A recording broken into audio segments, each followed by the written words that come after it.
Could a lunar depot encourage the commercialization of space? What about in situ resources, making propellant on the lunar surface?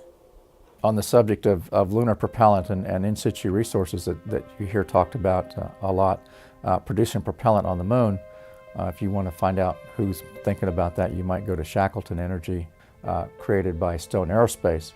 They're thinking of going to the moon, mining the soil for oxygen and other constituents for propellant, bringing it back to Earth orbit for sale to whomever at 1/10 the launch cost. That's their stated business case. The depot would buy propellant from the cheapest source.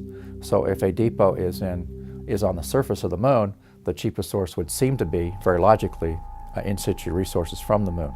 If you're in low Earth orbit, it's almost intuitive that the cheapest source might be the Earth.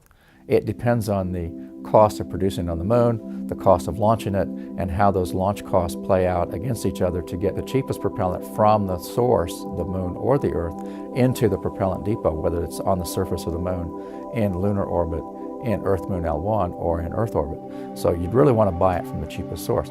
Other people have talked about going out to an asteroid or to Phobos or Deimos, the Mars moons, and getting propellant from there and bringing it back. The depot operator would obviously look for the cheapest source, and so it doesn't matter where it comes from as long as you get what you need.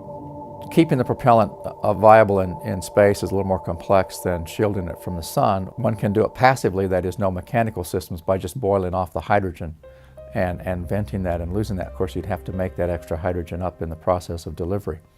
Another approach is to put cryogenic coolers or cryostats on the depot itself and have it mechanically keep the propellant cold. You'd have to have radiators to radiate the heat out into space, reliquefy the gases that have boiled off, or keep the liquid much below its natural boiling point for long-term storage. And that's one way to approach it, and that's what we'd like to do with the depot, is keep that boil off to minimum or to zero to minimize what you have to transport up.